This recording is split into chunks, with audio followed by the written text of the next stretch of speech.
Hey, what's up, class? It's Martin Tellez, and I am going to show you my report for Mars for GLG 105.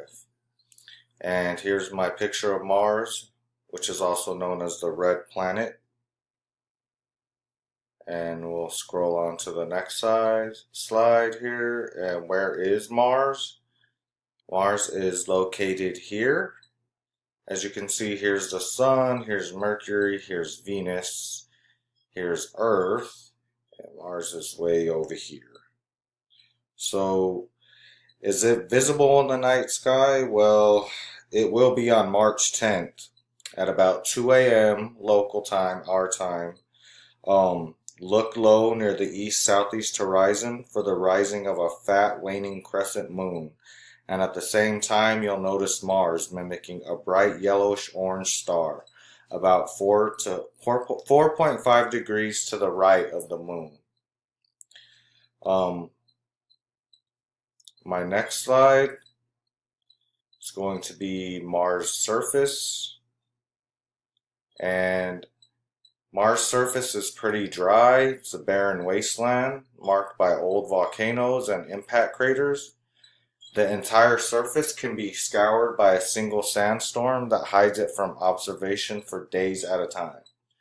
So much like the moon is full of that like dust, so is Mars here. My next slide,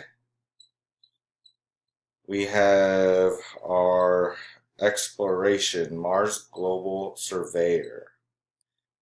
So on this expedition here, American robotic spacecraft developed by NASA's Jet Propulsion Laboratory, it launched in November of 1996, and it was a global mapping mission that examined the entire planet from the ionosphere down through the atmosphere down to the surface.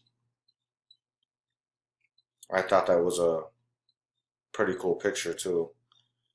My thoughts, should we send humans to Mars? Yes, let's satisfy our curiosity once and for all.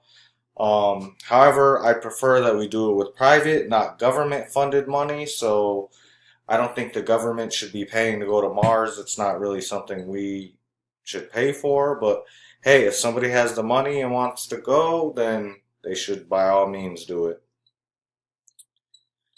And my next one is my reference page. So there is my Mars mission, and thank you for watching.